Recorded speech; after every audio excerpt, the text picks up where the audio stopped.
Good evening, everybody. Where do I take this? Is that front desk up there? That I don't know. Thank you all for coming. I know it's a little cramped. We're moving some doors so we can get some more room. Hopefully everybody will bear with us here. I'm glad that so many people are interested in learning about our facility. My name is Roy Sweeney. I'm the Community Relations Manager for ABC Recycling. I have with us the ABC team. You'll get to meet them throughout the evening. Tonight we're going to be talking about our shredding facility, what it is, what the plans for it are, and addressing the concerns that have been voiced by many of you guys about noise, fire, safety, emissions, all those things. So tonight we're going to go through that. I handed out note cards. If you've got questions throughout the presentation, please write them and hold them up, and I will come and grab them to the best of my abilities. We're also we're also going to be recording as soon as I get off the microphone here, and sending out that recording to everybody who gave me their email. We'll also send answers to any questions we didn't get to tonight. So,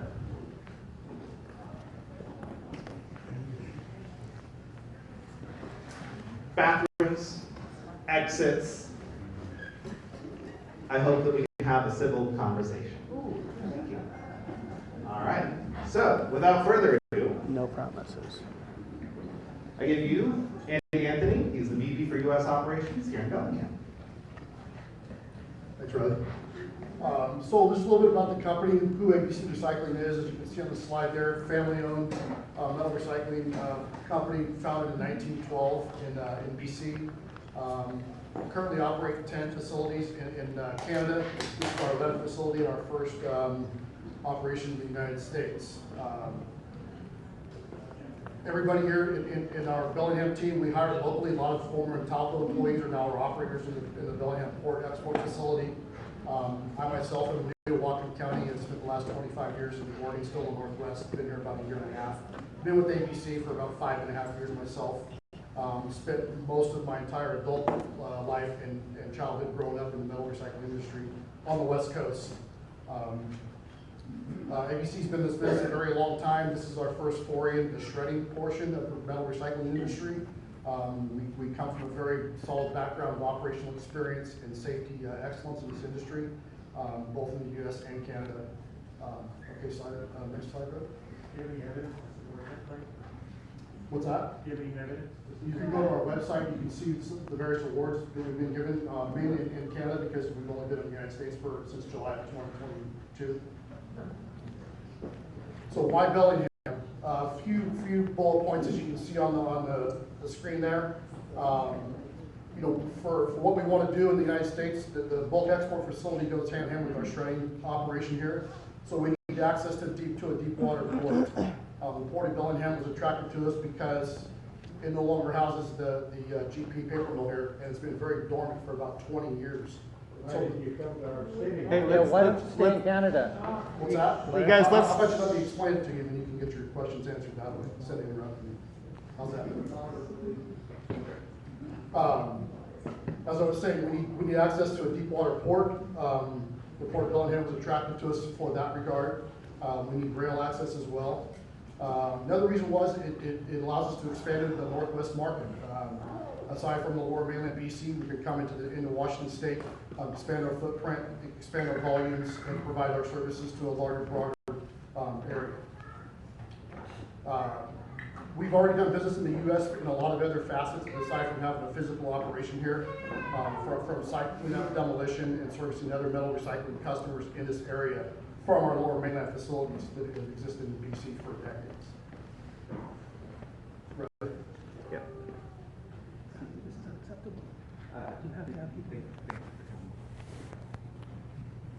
So here's the kind of We're at 200 people capacity in here. The fire marshal is 130 capacity.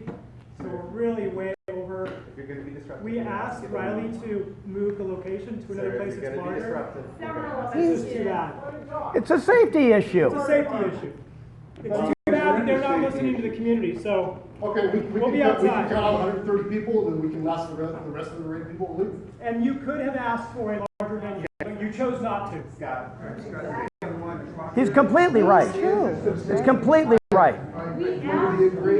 We asked you for a larger venue and you said no, we'll do that one for. Okay. Look, the issue's been raised, it's a legitimate issue. Yes.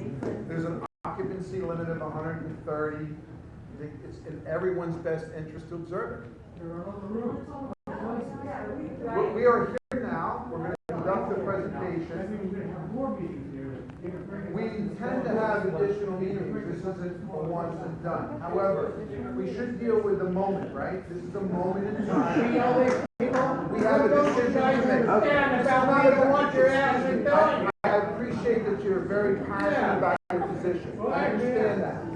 Let's focus on this is not, excuse me, this is not an opportunity to berate us.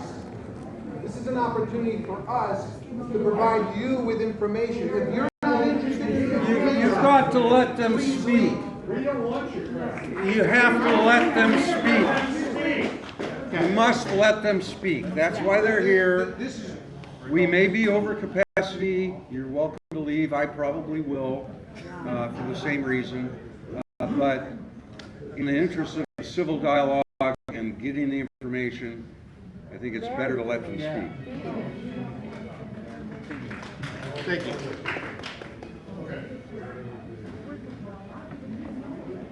So this six-page slide here kind of explains a little bit about post-consumer value recycling. Just the process as it flows. You won't have to read that on your own. I can't quite read that lettering from here, so I don't want to go through it slide by slide. But it gives all the steps of what industrial metal recycling is and what the flow will look like from our perspective, being in the recycling business. If you guys want to read through that, this is also available to you post-meeting as well.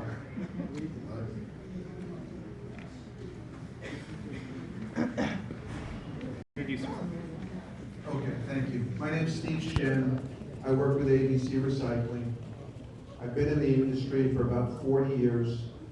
I'd like to have an opportunity to give you some insight, primarily about the actual shredder that we have intention of trying to permit here in the community. Some key points about it. Talk about the purchases of the material. Talk about the products that we're going to make, the technologies that we're going to use. I just ask you to bear with me. I think there's a lot of good information here. Some of it will be very interesting to most of you. I'll begin with this slide.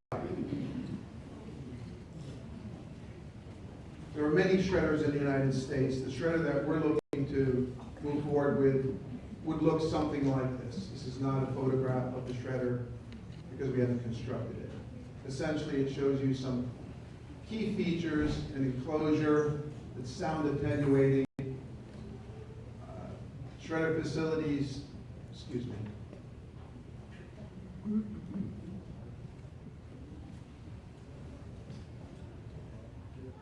Shredder facilities process post-consumer material, which is primarily automobiles and appliances. Materials that we make will be non-ferrous and ferrous in nature. That is, there'll be steel scrap, there'll be copper, there'll be aluminum, there'll be stainless steel, and there'll also be some residue, the non-metallic components. The non-metallic components are called metal shredder residue, and they're used as alternative daily cover at MSW or municipal solid waste landfills. This is commonplace throughout all 50 states. Next slide, please. There are benefits to shredding. The only way to release these metals, because they're automobiles and appliances are constructed out of multiple metals with plastics, with rubber, with glass. The only way to release these as individual components is to shred them. That process helps to create materials, recycled materials, that limit the amount of raw materials that have to be dug out of the ground. And those benefits are listed here. Next slide, please. There's economic benefits as well, in terms of energy benefits. Processing metal will create additional jobs. How many? 15 at the most. Yeah, 15 fucking jobs. This is in full build-out, expected to have about 30 direct jobs. There's also additional indirect jobs that support all of these businesses. At what cost to our community? Would you please give me the opportunity to get through the slides? Thank you. It also creates revenue at the Port of Bellingham. As you can see here, there's already revenue being generated at the Port of Bellingham through the addition, the scrap that we're currently exporting. If you take a look at this image, it shows you some of the materials that would be processed. There's stacks of cars, there's some appliances, and there's some compressed bales, which are effectively appliances that have been polluted, depolluted, and then compressed for transportation. Material that we purchase, again, it's key to understand that we purchase all the raw material into the facility, will be scrutinized through an inbound source control program to make sure that it adheres to the constraints that we have for the purchases of that material. It'll be coming in by truck and by rail. From where? It'll include not only BC and Alberta, but Washington and other parts of, I can imagine we could take it as far as from here, as from Idaho into here. It really depends on a number of factors. That is, where are the other shredders? What are the economics related to the transport?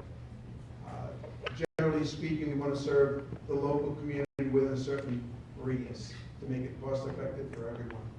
Right now, there's no shredder in the local area, so all the materials that need to be recycled are being transported a greater distance outside the local area. This will allow for that material to stay local. Next slide, please. That's great. This slide shows you some images of finished shredded, additionally some stainless steel, some aluminum, and some mixed metals, including copper. These are the types of materials that are generated by the processes that are implemented through the technologies that are used to recover metals post-shredding. We will go through a rigorous process in terms of vendor selection to ensure that we're getting the very best equipment and the latest technology that can optimize recovery. I'd like to take a few minutes and really focus on this slide.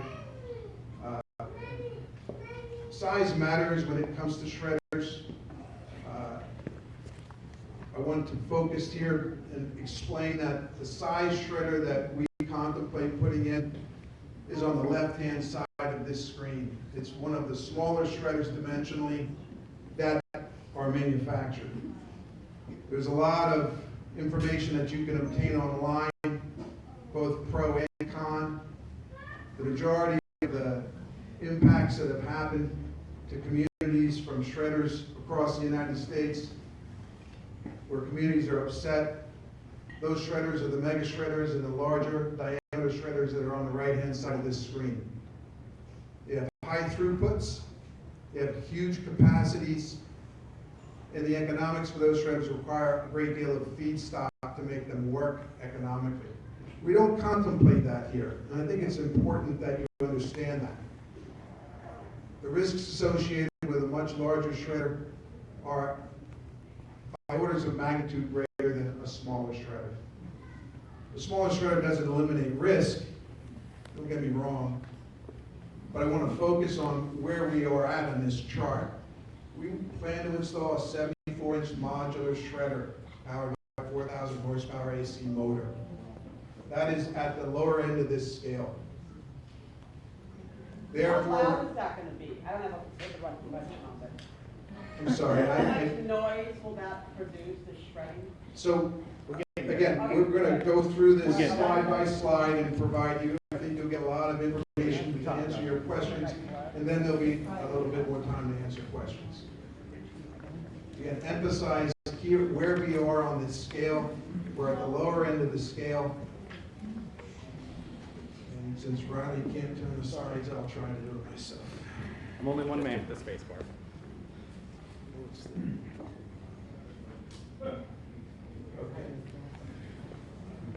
There's a few major components of any shredder. I'll just outline a couple of those for you. The in-feed conveyor is one of them. There's some technical information here which I think most of you aren't interested in. However, these are primary components. The material that comes in, once it's qualified, is picked up by a material handler, placed on an in-feed conveyor, and that in-feed conveyor takes it up to the actual shredder, which is fed by some feed rollers. Enclosed or not enclosed? Pardon me? Enclosed or not? It's enclosed, but if you just allow us to go I through the just thought PowerPoint, the you'll conveyor is get, enclosed. the conveyor cannot be enclosed because material has to be placed on it, so you can't have that enclosed. The conveyor itself is outside. Okay.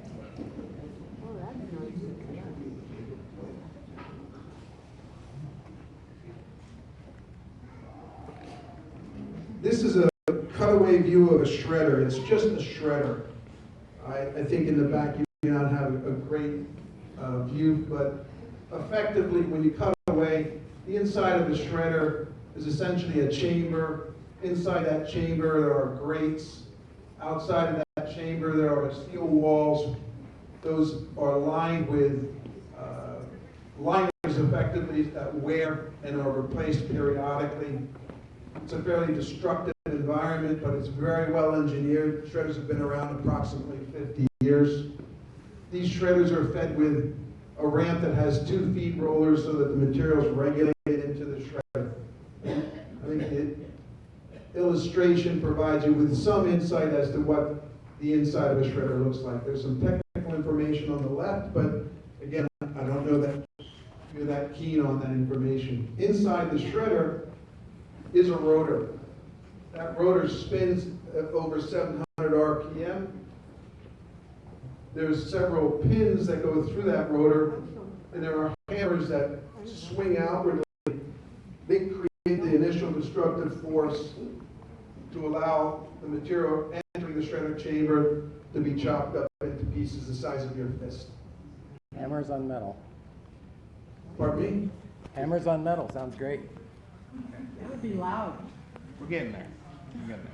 This is an actual image of the shredder that we're, it's the #1 technology leader that we're looking at.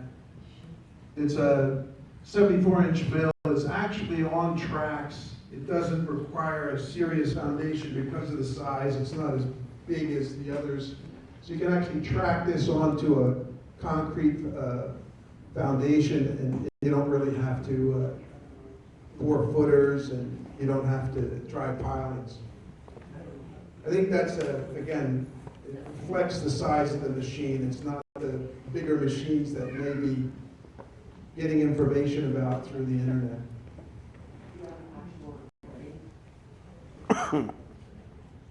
After the shredding process is completed, the material comes out into a series of conveyors and separating systems. That system is effectively trying to take away the magnetic portions from the non-magnetic portions. The magnetic portions are the ferrous shred. The ferrous shred is, roughly 70 to 75% of the inputs into the machine. In addition, there's another 5% to 8% of non-ferrous metals, aluminum, copper, glass, stainless. The non-magnetic material gets separated from the magnetic material using magnets. And then there's additional recovery systems that are used to take away the non-ferrous metals. Next slide. Is that supposed to say tramp or ramp? I'm sorry. It says that transfers by conveyor to a tramp. Ferrous recovery magnet. Is that supposed to be ramp? Well, it's tramp because there's a series of magnets that do the initial recovery. Okay. And then there's could be errors, and so there's a tramp separation, just trying to get that last bit. That's what that's First time I about. ever heard the term. Thank you. You're welcome. No vagabonds. The non-ferrous reclamation systems are very complex. There's a lot of technology involved in them. What's key about these is that there's a sizing requirement, and then there's separation to ensure is maximum recovery from every size fraction. So there's a triple deck screen. This will be built out in phases. Initially, we're going to recover what's called Zorba. The products that are manufactured at a shredder are qualified by standards that are created and recognized globally, okay? And these products have names, they're a little awkward, but they're there for a reason. Zorba, which is a combination of aluminum, copper, lead, stainless steel, nickel, tin, zinc. That's a mixed metal product. That's the first recovery step in the non-ferrous recovery process. Next slide. In addition, there's stainless steel. Stainless steel is non-reactive to the initial recovery equipment. It requires separate equipment. And so as we build this recovery system out in phases, we'll invest again to recover the stainless steel.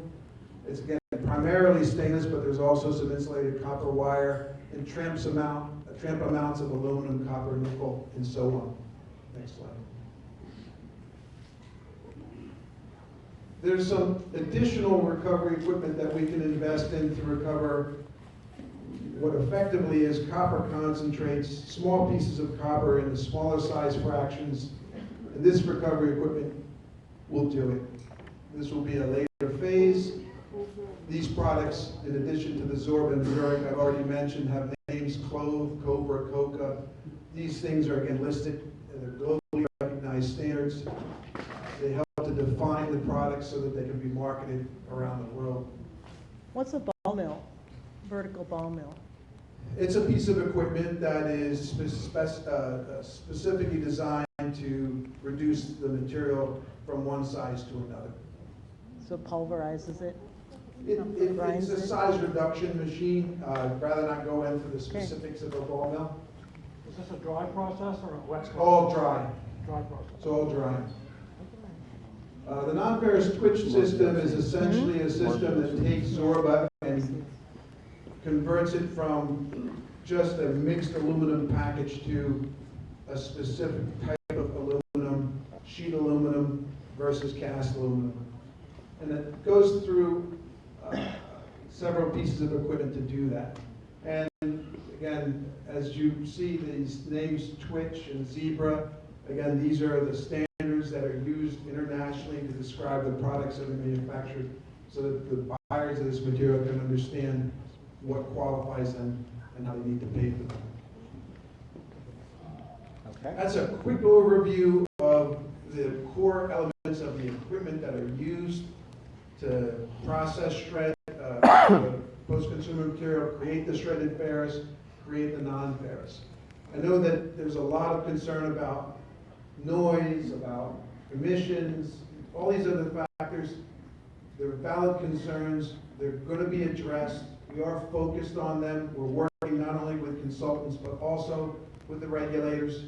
Our intention is to provide community with a state-of-the-art facility. We wouldn't want to do it any other way. Now, my colleagues are going to go through a few slides to talk about these items. I know there's a lot of questions about it. Please give them your patience. Let them try to get through their slides. You'll get a lot of that information. It may not be all of it. You'll get as much as they can provide. And who's up next?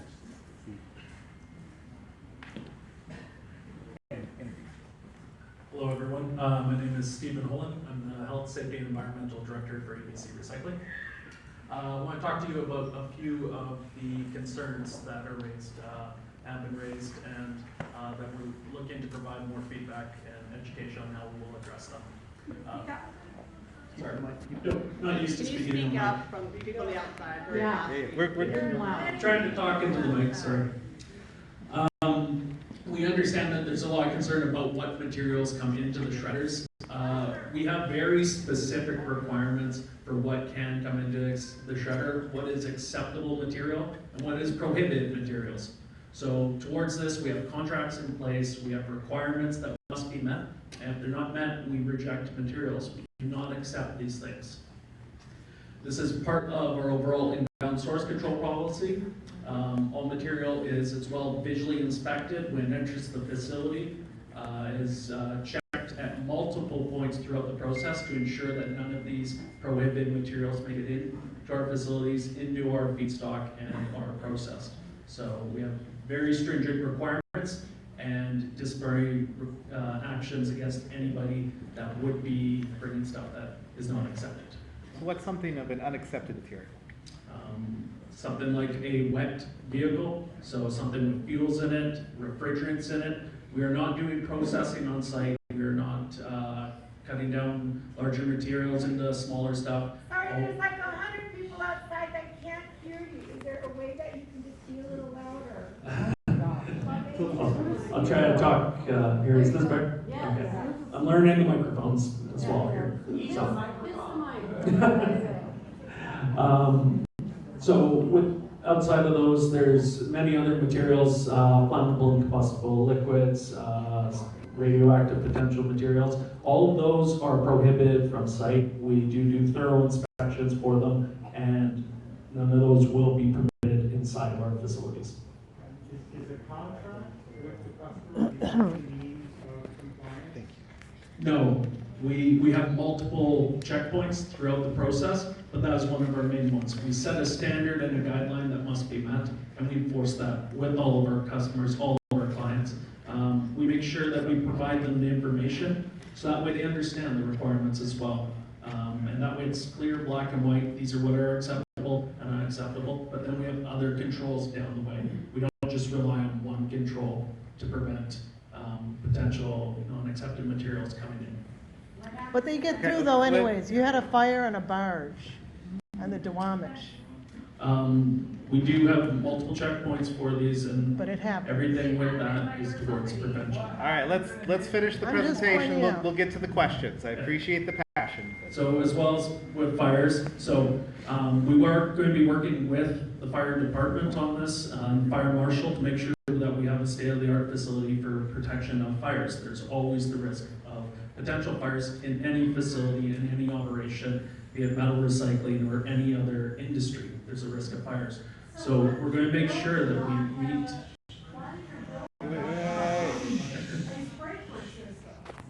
So we will have. Let her ask the question. We might get to the Try to get through this. I might answer the question by going through the slides as well. So we will be having emergency access lane throughout the around the perimeter of the facility. We will be meeting all requirements for fire hydrants on that, and we will be having fire suppression systems that are required by NFPA requirements and required by the fire marshal. We will be meeting all of the requirements of that.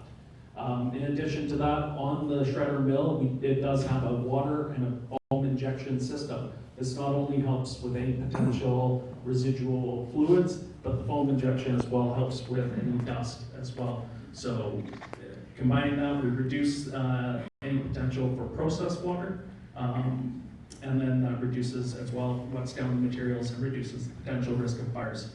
We will have thermal cameras throughout the facility to check on while the mill is running, but not only the feedstock, to make sure that there are no hidden potential fires from materials sitting, as well as with our size of facility, we plan to shred it down to ground every day. That way we're not sitting on feedstock. If you're sitting on that, there is a potential risk of fires, so we plan to shred down to the ground every day as much as possible outside of when we do maintenance.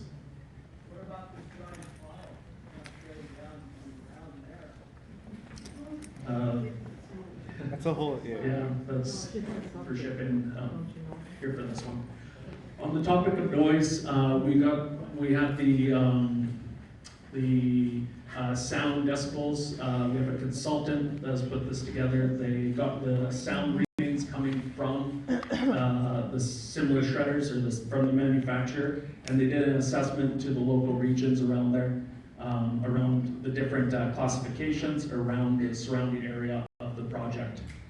So you can kind of see in the chart on the bottom there, all the different receivers, what their classifications are. A is residential, B is commercial, and C is industrial, and the certain noise requirements. Now, they did an assessment from where the proposed shredder area is, and then where that receiver would be and what the sound would be when it comes to that. So the highest one there is directly across the rail line at the industrial facility. just below us, which is the predicted value is 67 dBA. It goes down from there and is below the noise dBA limit in the surrounding areas. Horseshit.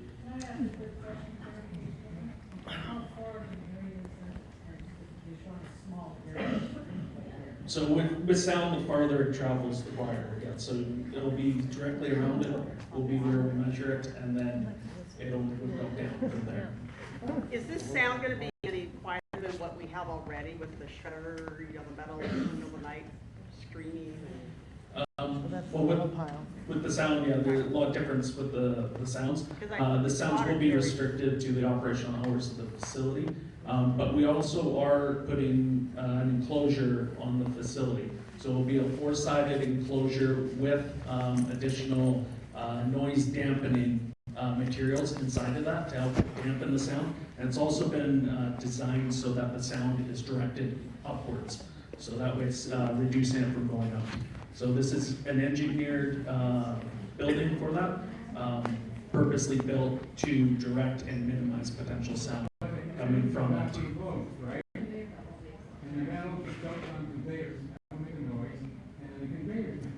There is sound in industrial areas, there is sound from all operational areas, but we are basing everything off of the potential for sound and where it's emitting to. It is an industrial site. It's a heavy industrial. Heavy industrial. Surrounded by residential, Yeah. urban growth area. Just Just gonna saying. turn it over to my colleague. Hey everyone, my name is Viral Patel. I'm the environmental manager with ABC. Louder. Louder. I'll be speaking to some of the planned environmental safeguards with respect to air and water. So firstly, the shredder will be enclosed with 4 walls for noise attenuation, as my colleague had mentioned previously, and this will also provide debris control. Secondly, as a best management practice, ABC will implement atomization technology at the in-feed pile, as well as water injection during shredding, which will significantly reduce emissions. And from there, all downstream processing will occur inside fully enclosed buildings. Didn't you say Now, it was gonna be dry to verify earlier? that these Somebody said it plant was gonna be dry. controls are adequate to protect human health and the environment, ABC will conduct emission studies. To this effect, ABC has engaged an expert consultant to work with Northwest Clean Air Agency. The permitting process is quite comprehensive and will include a full accounting of emissions from every proposed process at the facility. Includes from when material comes in, getting processed, to when it leaves. And with this information, ABC will be able to physically model how air emissions will disperse from the site using site-specific meteorological data as well as surface and terrain data. And any issues that are identified during this modeling exercise will be mitigated prior to ABC being issued an approval order by the agency. Sorry, I'd invite everyone to please use the comment cards and direct your questions to Randy, just in the interest of getting through the slides. Appreciate your understanding on that. So, continuing on, once the... Will the data be released to the public? I'll actually will be getting that in this slide. But again, please, I would invite you to use your comment cards and direct them to Randy.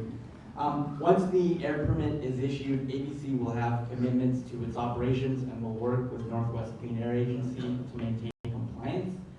This will include routine sampling, inspections, and reporting, and as well the agency will conduct its own inspections to confirm compliance and adherence to permit requirements.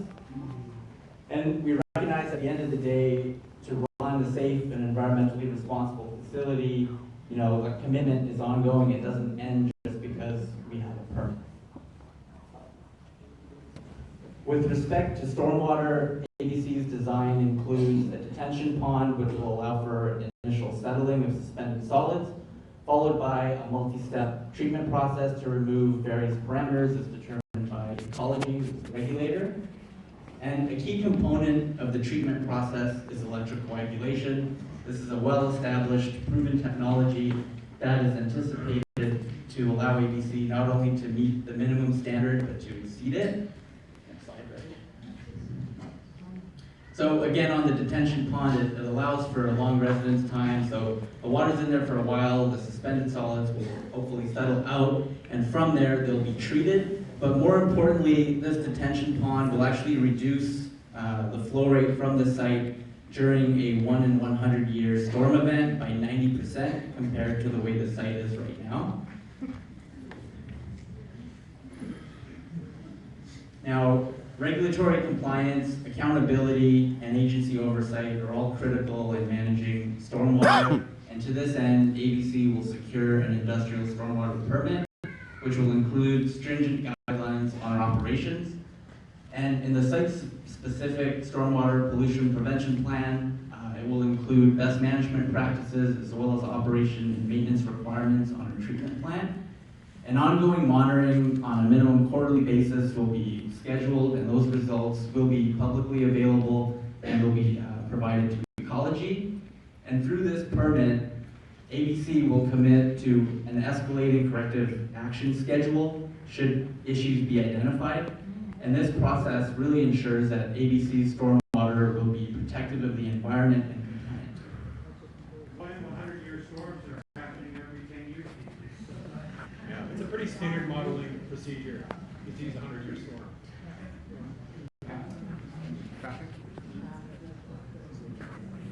Standard for the past, not for the future. So we'll continue from Bureau Lifford, monster shutters and plant environmental safeguards. You can see what we touched on earlier is our inbound, outbound truck shipments. And you are, can you introduce yourself? I thought you earlier, Andy Anthony, VP U.S. Operations for ABC. This kind of focuses around how materials will be delivered and removed from the facility via truck inbound traffic, rail, and what the routes will be taken in and out of the facility.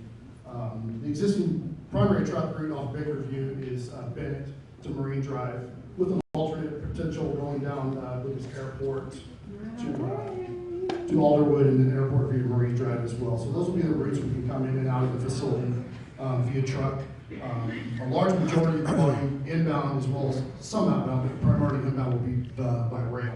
So no trucks on the road as well. One rail car scrap is equal to roughly around four or so trucks coming off the road, being able to be on the rail as well. Sorry, this really hard to see. Can you point the route to Sure. the route and show us where through Sure. the community you go? So the red line is Interstate 5. So here's the Bakerview exit right here. So you come off Bakerview, you go just a little bit down Bakerview to Bennett Drive, and Bennett Drive comes all the way to Marine, and our facility will be right about here, just off of Marine, Bennett and Marine, or this way, sorry, right about here. And how does that tie in with the waterfront scrap pile-ons? So then they go on I-5. Yeah, the truck route to the port facility, you mean? From here? Yeah. That would be back on the I-5 and the common truck route off of, I believe, State Street into the port facility, as it was when GP was in. That is a designated truck route, as it has been for decades. How many trucks a day? I don't think we have a map of that specific truck route. All right. That's because it's a designated truck route, that's correct. Yeah, and you're going to add to it by another bit. I don't know exactly what the count will, but we will add to that, that's correct. So here's some examples of how material will be delivered to us via truck and some of the DOT guidelines that are surrounded when you haul crushed automobiles or baled materials. You can see the netting that's required by Washington Department of Transportation. The bottom, it is if you look. The bottom left-hand trailer there is a design-specific engineered trailer for hauling crushed car bodies specifically. Could also be used for bales as well. That curtain closes once the trailer is loaded and it's fully encompassed.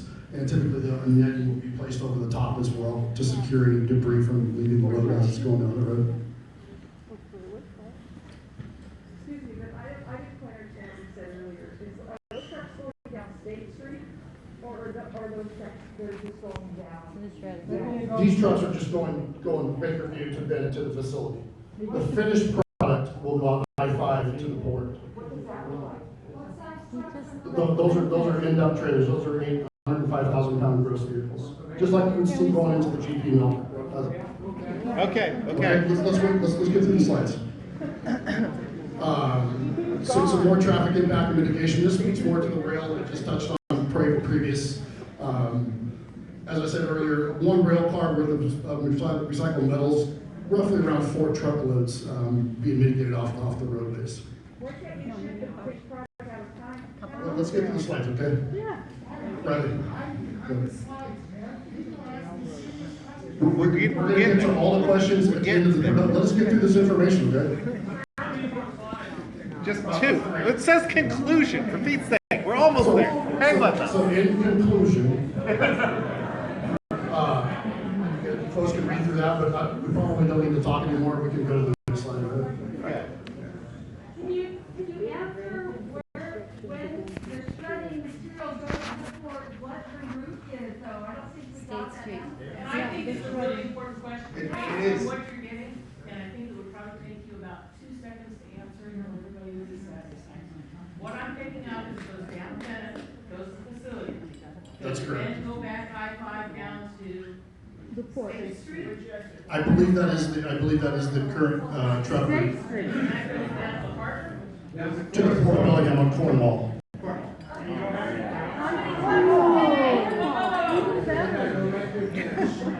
Is that clear? Is that clear? Yeah, there's a lot of maps available online that clearly explain all the truck routes in any area you want to search. Yeah. Okay. How many trucks a day? Per hour. All right. We're almost, look, I got questions. We're going to get to all that. Thank you for your patience. Here's what happens next. Because I'm sure you all care about public process, that's why you're here on a beautiful, frosty December day. Right now, Whatcom County and the other relevant regulators are reviewing our materials. Right? We've submitted a good chunk of our paperwork, there's more to come, but we've submitted the starts of our permits, and they're looking at them and seeing what more information they need and what would be the appropriate process to go through.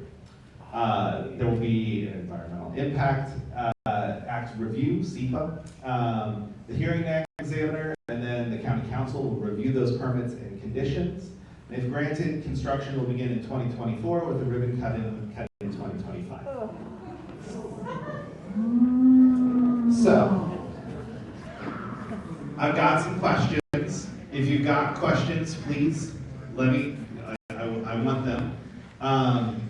After, we're gonna answer some now, and then we're gonna mingle at the risk of poking a sore subject. There's not a ton of room to mingle here, but we'll do the best that we can. If you do not get your question answered, there's a lot of questions. If you do not get your questions answered, we're gonna send a follow-up email to everybody who gave us our email. It'll have a recording of this. It will also have answers to the stuff we didn't get to. So, we hope to provide answers to everybody's questions. Yeah, yes. Yeah. They're in my hands. That's literally the next thing I'm going to do. I don't know if we'll be able to do that, but we will do the best we can. We want to pick the questions.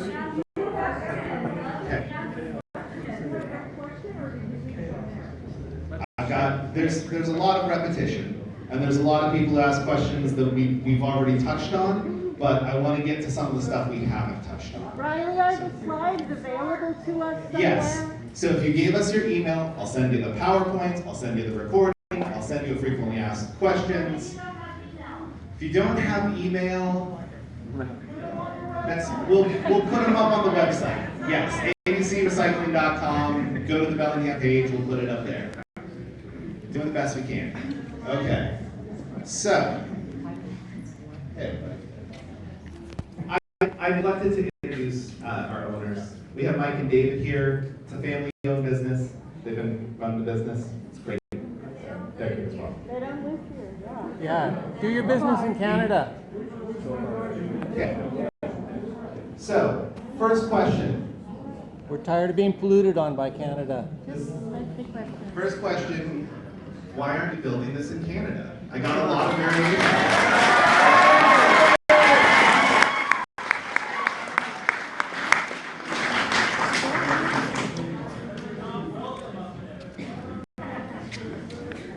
So that's a good question. It's an obvious question, right? We touched on it a little bit, why we're here in Bellingham. It's a strategic opportunity for us. The port here is available. There's not a lot of activity at the port. They were welcoming to ABC and our business. It allows us to conduct our business there. What's that? Well, we are not in a for-profit business. Profit's not a dirty word. Isn't it the whole truth that the environmentalists in Canada don't want you there? That's a complete falsehood. U.S. regulations in the U.S. are much more stringent than they are in Canada. It would be much easier for us to operate to Canada. Without question. Without question. You'll find less resistance at home then. I thought they have been people out of Portland.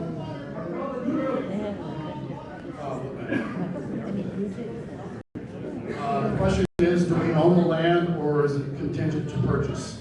We have purchased the property on Marine Drive. Donate it to the city. Right. What's that? What's your middle name? No, it wasn't. We solicited the owner. Okay. They're an Canadian company too. So, Yeah, they make a mess here. I'm sorting through a lot of questions, and a lot of them revolve around what the full build-out looks like, right? We've talked about the shredder, the size of the shredder. Is it going to be bigger? What does full build-out look like? I was wondering if we can touch on that. Oh, because we want to know I got how much 10 they plan on building. cards all about variations on that question. Is it going to become bigger? So in response to the specific question, there's a printout of the site on the side of the wall here. Both sides. Oh, sorry, there's another one over there. It's a site plan. It shows you the full build out. It is several buildings. Again, all of the processes, except for feeding the shredder, which has to occur outside. All the other processes are indoors. If you expand, do you have to do another EPA review, or can you just expand without getting any more permission? The answer to your question is, if we expand further than what we have planned, we have to go and re-permit the new expansion. So what we've tried to do, to the benefit of the county planners as well as everyone here, is to show you the final view. This is not day one startup. This is after several phases of construction. So this shows you our end game. That's it, not more. We're not changing the shredder from a 74-inch mill to a mega shredder. We don't contemplate that. Well, we contemplate that or not going to do it. There's a difference. Well, then, so we're not going to do it. Yeah, then contemplate is one word, not do it is another. I guarantee. Split hairs here. Well, and behind, you know, this word or that word. This is not semantics and simple. What we're permitting is what you see, and that's all that's approved. That's it. Any changes from that have to go back through the process again. We'll give you permission. In terms of the number of trucks per day, we've engaged a consultant to review all of the tonnages, all of the modes of transport. A study's being conducted. The numbers will come out of that. As Andy had said earlier, that you have assigned truck routes. We don't pick the truck routes. They've already been assigned. I understand you're passionate about how you feel. I respect your opinion.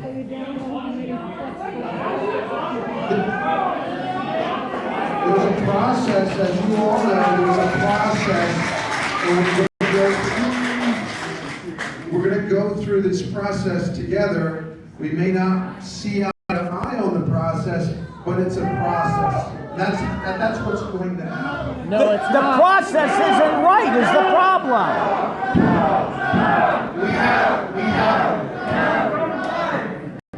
Okay. Do you want us to answer questions or do you want to shout? Okay. We're here to answer questions. Okay. Let's continue. There's I'm gonna keep going. Okay. Thank you all for your patience and for those of you who are staying with us here. I got 4 or 5 questions about how is the shredder going to be running 24/7. I was wondering if we could talk a little bit about the hours of operation. No intention whatsoever. We will not run 24/7. That's not necessary. How many hours? We're talking about the shredder. Yeah. The question was about the shredder. Same company, you're doing that. You're disturbing our community in one place or the other. The shredder operating hours will vary depending upon the volumes coming into the shredder. However,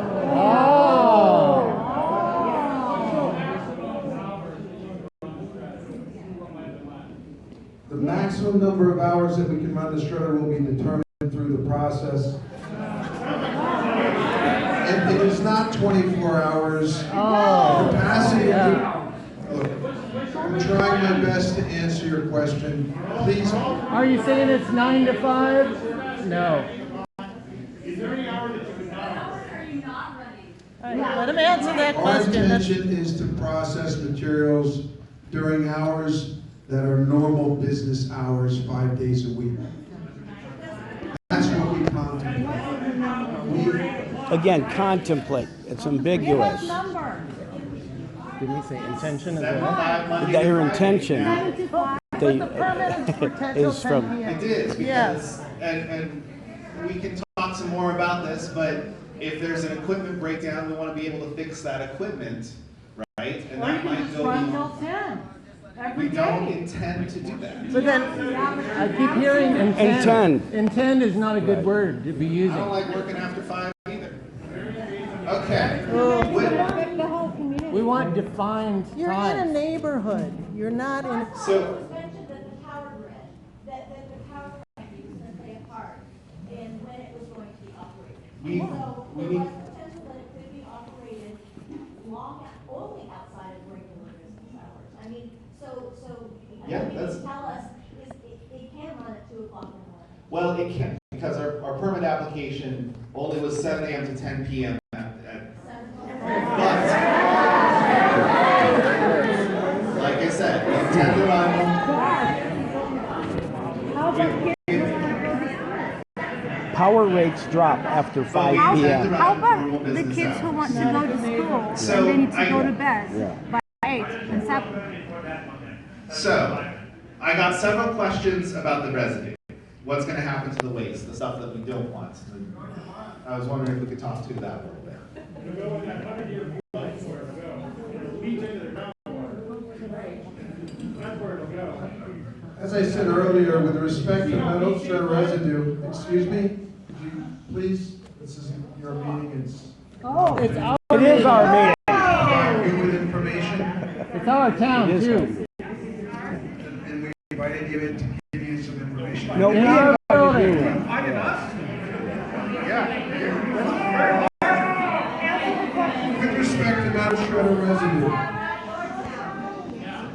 With respect to metal shredder residue, I think I earlier explained that metal shredder residue is used in all 50 states as alternative daily cover at landfills. Landfills that are Class D, which basically means that they have liners and leachate systems, not only for the materials they take in as waste, but also for the daily cover. Why don't you take your waste materials home with you as well? Landfills use metal shredder residue as alternative daily cover, and that's how we're going to use. Have you contacted our waste management and It's not a hazardous waste. do they want it?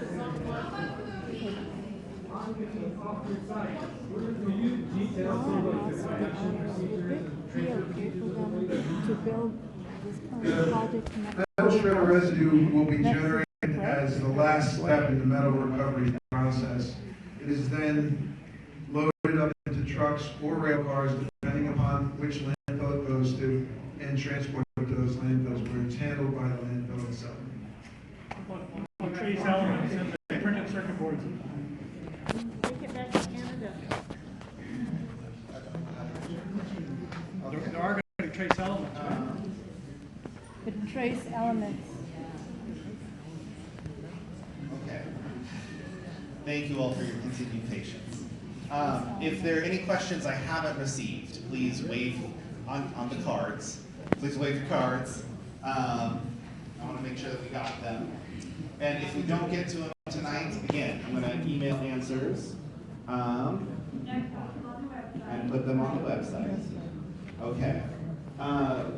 We have some more questions about stormwater runoff and emissions control. And I was wondering if we could talk just a little bit more about that. Just concerns about how we're going to keep stuff on the site, whether it's on the tires or the terrain. Sound. So if you can see on the diagrams and the maps that we have there, there's a very large holding pond. As Viral did say, it will be able to hold, and I'll talk more to the mic.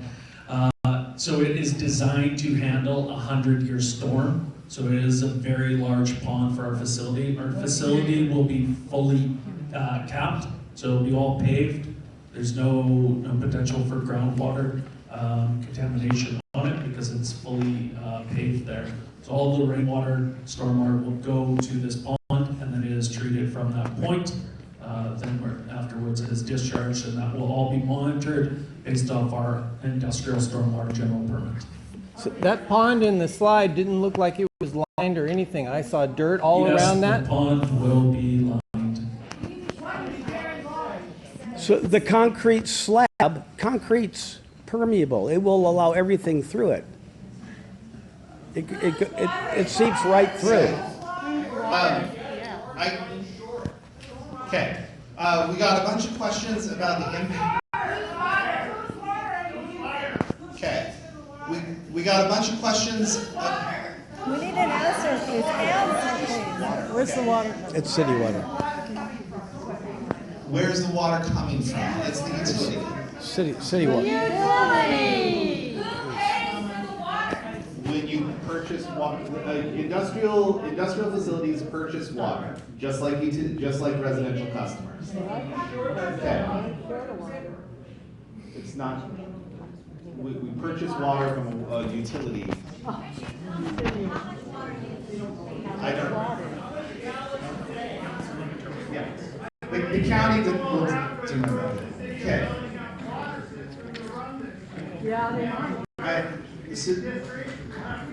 So there's a bunch of questions about the impact of the trucks on the road. And you guys phrased it in a bunch of different ways. About the impacts to the roads themselves. Because they're heavy trucks. They're carrying metal.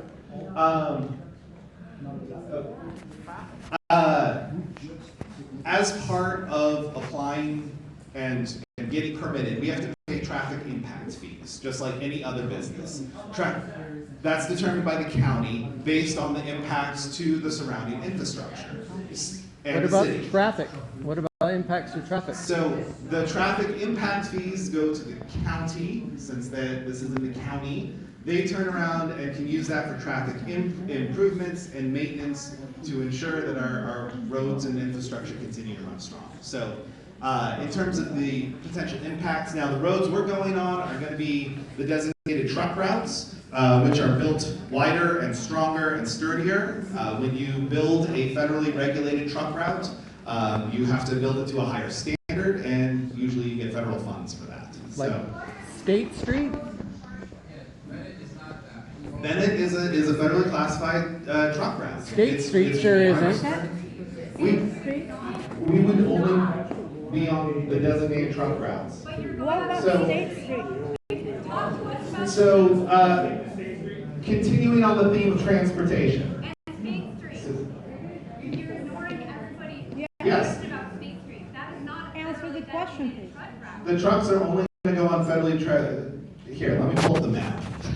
It was State Street, that's what you mentioned.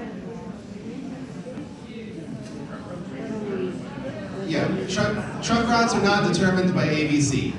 Truck routes are determined by the truck drivers and the federal government. we got some questions about rail cars and saying that there's no rail tracks to the facility. There is a railroad spur that directly connects to the facility. And the trucks are going to be covered. For this?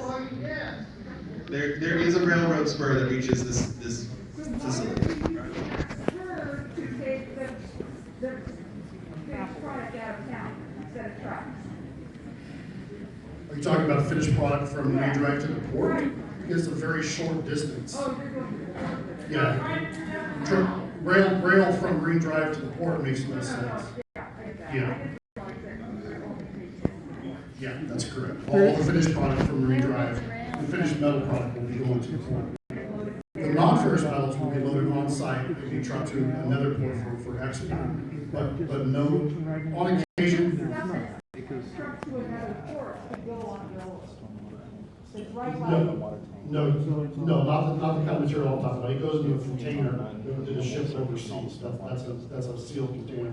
You can't put that in a rail car and ship it to a port. What do you plan to transport by, what do you plan to transport by rail then? A lot of our inbound material that has not been processed yet will come in via rail. There may be an occasion, if domestic markets are favorable, that we may ship out by rail as well to domestic steel mills. That is a possibility. In that circumstance, but we would use rail cars as outbound shipping modes rather than trucks. Would they be containerized then? What's that? Would that be containerized? Not the ferrous materials, no. The non-ferrous materials, the aluminums, coppers, those kind of materials will be containerized. That's Those correct. will be going over little swaths of grease. No, that is a weight restriction. We have to go the other way out to Interstate 5 and then either north or south, depending what port that's going to go to. Yeah, I can't even drive on that road, on that No. bridge. That's correct. How do you expect to address QEQs from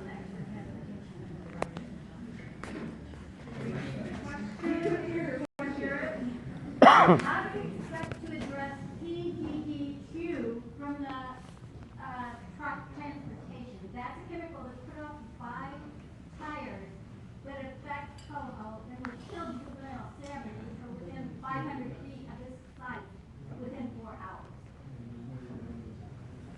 I believe that's part of the stormwater system. Yeah, I'm not I didn't hear that. quite familiar exactly Some- with the procurement. With these emerging That's contaminants, something you know, called with tires 6 that ppd would kill in the general, I mean, there's a risk currently right now with all the cars parked in the parking lot with 6 ppd. It's in all formulated tires. Ecology is aware of this and they are looking at regulating it. And so if the regulation comes in effect, obviously that will apply to us and will apply to our system and we will have to address it. Okay, so if we didn't get to your question, I'm sorry. We're going to send a follow-up with answers to as much else as we can manage. We're going to let folks who need to go home, go home. We're going to sit. Believe me, the thought has occurred to me. You haven't answered any of our questions. You haven't asked or any of our questions. None. I have a question to you, sir. Please, to the owners, the question, and please be honest with it. Would you be okay by living with your children nearby a project like that?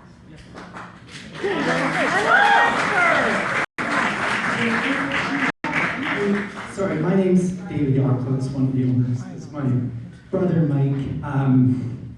Our family's been in this industry for over 100 years. We have 10 locations. But you've never shredded before. We have never shredded before. There's about 300 shredders in the United States. And we were going to do... So you don't have the experience, you don't know We have exactly if it's industry- going to affect your children and yourself. I would live next to a shredder myself. I have no issues. Oh, this air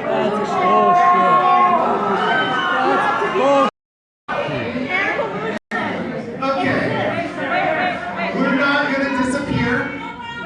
Thank you all for coming. We appreciate. You haven't answered any questions. We appreciate everybody for coming. We're gonna stick around. Thank you so much for coming. How many people in this room don't want ABC in this town? Raise your hand if you don't want ABC in this town. This is the elephant in the room. Somebody should pay attention. We shred other places, not in our town. Bottom line, it's not healthy, and we know it. We'll fight you and fight you until we win. Sorry about screaming into your phone.